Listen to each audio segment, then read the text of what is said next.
Military and other government officials wrongly reported Delta 1989 as hijacked. The second classification of proof that Delta 1989 was playing a seized flying machine in an activity is a progression of occurrences where workforce inside the military and other government offices revealed that the flight had been commandeered, or was in threat of being captured, clearly without having much confirmation this was the situation.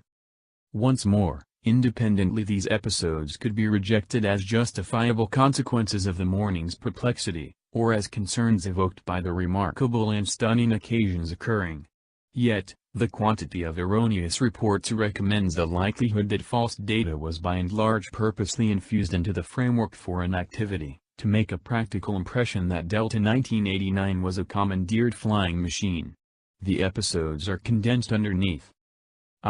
The initial 3 prominent episodes happened before anybody asserted Delta 1989 had been captured. Soon after 9:03 a.m., when the second plane hit the World Trade Center, FBI operators called the FAA's Cleveland Center and cautioned its controllers to watch out for Delta 1989. As per USA Today, the FBI suspected that psychological oppressors intend to seize Delta 1989 next. Apparently they had seen no signs that the flight was in threat, however were concerned on account of its likenesses to the initial 2 captured airship, for example, it having taken off from Boston at around an indistinguishable time from them. 2. Then, at 9:19 a.m., the FAA's New England provincial office called the FAA's command center in Herndon, Virginia, and requesting that it advise the Cleveland Center to contact Delta 1989 and encourage its pilots to utilize additional cockpit security. It is indistinct why the New England Territorial Office made this demand. In light of it, as the 9/11 Commission portrayed, the command center requested controllers to send a cockpit cautioning to Delta 1989 on the grounds that, similar to American 11 and United 175, it was a cross-country flight withdrawing Boston's Logan Airport.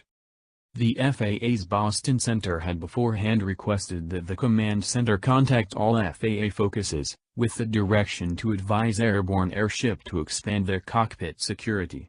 What is interesting is that the command center's guideline to the Cleveland Center in regards to Delta 1989 was evidently an exemption. The 9/11 Commission has said it found no confirmation to propose that the command center followed up on the Boston Center's ask.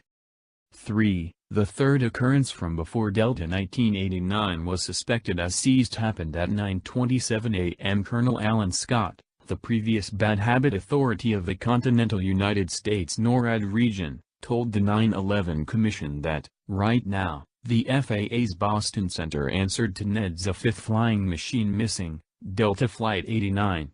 Boston Center's answer to NED's was odd for 2 reasons. Initially, Delta 1989 never killed its transponder, as per the 9/11 Commission, so it was never absent and ought to have been obviously noticeable on radar consistently. Furthermore, at 9:27, Delta 1989 was being taken care of by the FAA's Cleveland Center, not the Boston Center. So for what reason did the Boston Center contact NEDS about a flight that was not under its charge?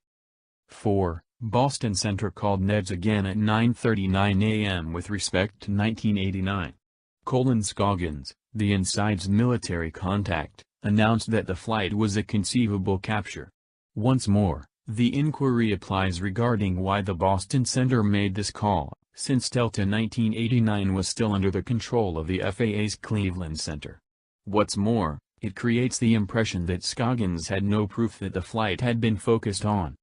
As per the 9/11 Commission, Boston Center basically speculated that Delta 1989 may likewise be commandeered, clearly because like Flights 11 and 175 it was a cross-country 767 that had left Boston's Logan Airport.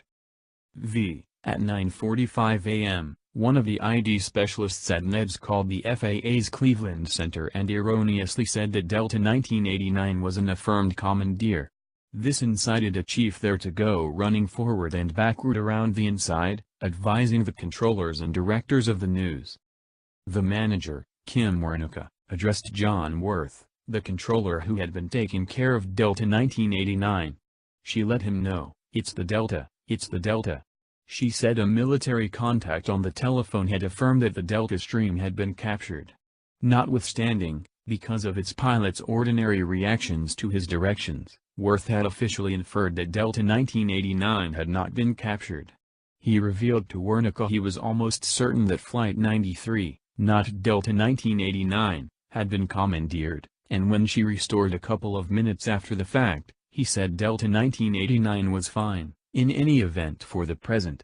But after Wernicke counseled again on the telephone, she returned and said to Worth, "They said it's an affirmed seize and a bomb risk." Convinced that Delta 1989 was being mistaken for a United 93, Worth reacted, "Disclose to them they're brimming with it." Military, FAA, police, and FBI responded to hijack reports. In spite of the fact that they ended up being wrong, the reports that Delta 1989 had been seized were taken truly at the time and followed up on. NED's leaders requested their troops to call Air National Guard bases in the region of the Delta airplane, to check whether any of them could dispatch contender planes. 36. According to the 9/11 Commission, NEDs requested planes from Ohio and Michigan to block Delta 1989. At the point when Delta 1989 was coming in to arrive, Cleveland Hopkins Airport was cleared. As Spencer composed, this was on account of the flight was affirmed commandeered, and air activity controllers trust it contains a bomb expected to explode when the flying machine collides with the terminal. Furthermore, without precedent for his organization, Mayor Michael White requested the clearing of all government and city structures in Cleveland. A stopping boycott was issued downtown, and proprietors of substantial business tall structures in Cleveland were requested to empty their structures. After it landed, Delta 1989 needed to stop at a remote zone of Cleveland Airport, far from the terminal.